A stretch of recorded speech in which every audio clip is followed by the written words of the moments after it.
So I've been thinking a lot about how fear works to sidetrack my practice and my progress on the path. So I wanted to talk about that a little bit. So fear and anxiety, is, I think, very complicated because when we're afflicted in that way, it is affecting not only our mind but our body. So I think it's quite complicated. And it's a feeling of uneasiness about something, either known or unknown, and over which we feel like we have no ability to handle or control. And of course, when we're in that state, we want to be rid of it. And so there's really a strong aversion. And even if it's just kind of free-floating anxiety, we don't really have an object still. We want to, get rid of it. And I think fear is quite similar to anger in that we're exaggerating the negative qualities of something. And often, if we don't recognize that it's fear, then I think it's very easy to move into irritation or anger as a response to the internal feeling. And I think these fear patterns can become quite entrenched because if we don't identify them, we just keep reinforcing and practicing them over and over again, I think. And so fear is always accompanied by ignorance, and it's helpful to start trying to identify the distorted views that we're holding when we're fearful, and so that we can start kind of dismantling these faulty ways of thinking. And so I have some examples. So the first one is that we often fear that we cannot handle or control a situation. So when my mind is thinking in this way, I'm expecting myself all alone, just me, to take care of this. Yeah, nobody else, just me. Yeah? Or the other piece to that sometimes is I think that what I'm fearful of is solid, unchanging, that I expect myself to handle, but I don't have the skill to do it. So it's either one of those two. And we can see right away that thinking is not in accord with reality at all. I've separated myself, distant from all others, and myself alone. Here, I'm going to do this, which just, of course, fuels the fear, The second one is sometimes we're fearful of a situation because we don't think we can handle our emotions or bear the situation. And when I'm thinking in this way, often it's because I think that the situation is permanent and unchanging. It's never going to change. Yeah. And so, it's really helpful to remember impermanence, that, whatever the situation is, it's going to change, really, whether I like it or not. Yeah. And then sometimes we may fear a situation because we don't think we can handle it by ourselves. So we think we can find someone else who can alleviate the situation. When I'm in this mind state, I'm in kind of a victim mindset, feeling that I'm inadequate and thinking that someone else is better than me and that they can kind of save me or, figure this out. And often when I'm in that mindset, anger often comes up because then the reaction is I feel abandoned, they didn't help me, I'm all alone, Sometimes we're afraid of someone and we relate to them in a very fixed, narrow, solid way. When I'm in this mind state, I forget that the person is just like me, wanting happiness, not wanting to suffer, trying to be liked, not disliked. So again, I separate myself from them, exaggerating their qualities that I'm fearful of, making it all solid, never changing. And this one is very painful because it disconnects me from my aspiration to develop bodhicitta. So it's a very painful one, I find. Brings a lot of suffering. Sometimes we're afraid of non-human sentient beings like snakes and spiders and those kinds of things. And again, a very narrow view, forgetting that they have been my mother in past lives. And also, they're just wanting to have happiness and not suffer. And also, they're doing the same kind of mundane things I am, trying to eat, trying to be safe, trying to take care of those around them that are like them, those kinds of things. And then finally, we can be afraid of sickness.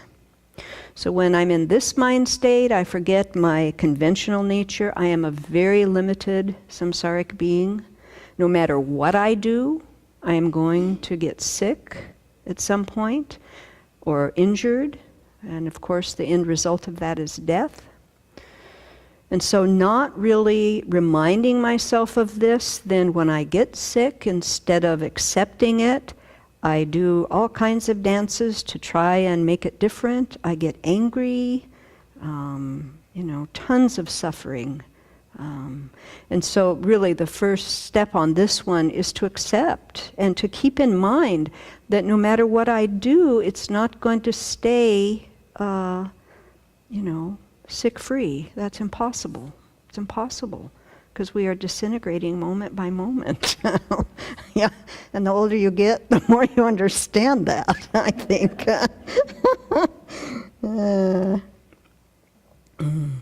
So to work on these distorted views, then, it's helpful to try to identify what we fear instead of blaming others for our fear states. Yeah, that's the first thing.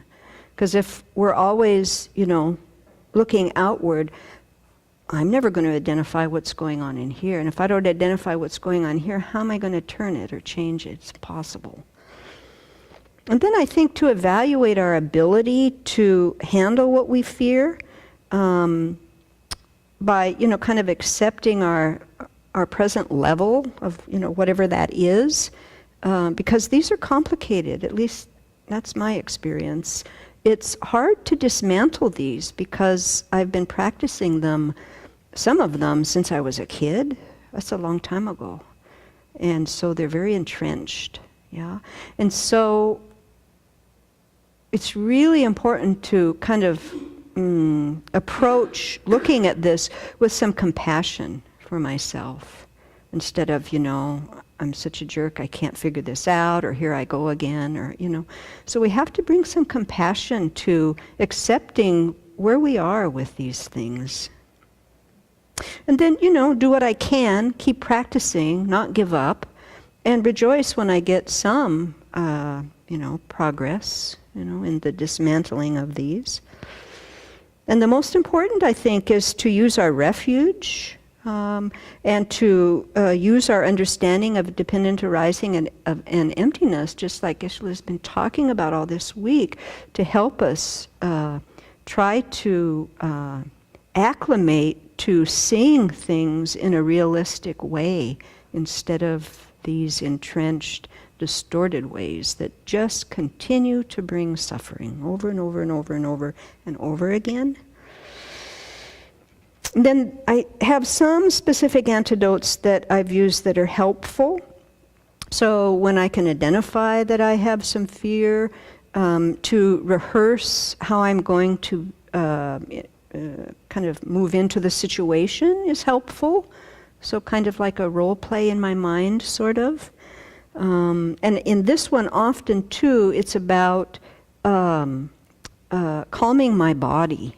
Because, if I have a lot of adrenaline going on that's fueling the fear, I don't have much access to my higher levels of mind. It's just really, knee-jerk animal behavior. I want to run away or, push away. So I have to calm my body first so that I can get at my skills, I guess. Also, sometimes when facing a frightening situation, the one that I thought of is like waiting for the results of a repeat mammogram. That one's a little fearful for me anyhow. it helps to imagine the worst case scenario and then how I'm going to react, what kind of help I'm going to get, and kind of bringing my mind back into more of a not alone, separate me, suffering here, having to hold this, but who can help me? How can I do this with others? Because, there's nothing we do alone. But we forget that all the time with this kind of thing. So, I'm going to get help with whatever it is. Yeah. And then as Shantideva taught, if there's a frightening situation and we can do something about it, do it. If there isn't anything we can do about it, drop it. Drop it. Yeah. No reason to, pull that around us in a big bag with us wherever we go. And then I guess the last one is to reaffirm our Buddha nature. I have all the qualities right in myself right now that I can develop so that I can become a fully awakened Buddha. If that is the case, then why am I practicing and reinforcing a mind state that sees reality in such a distorted way? That, that's kind of dumb. So now we're back to ignorance again. So, to remind ourselves that we have the potential and we just have to keep developing it. And again, that one needs to be met with a lot of compassion, at least in my mind, so I don't end up beating myself up about, what I can't do yet. So may we not let fear rule our lives and identify it, work with it, so that we can free ourselves from these bonds of all of these distorted ways of thinking that just bring suffering.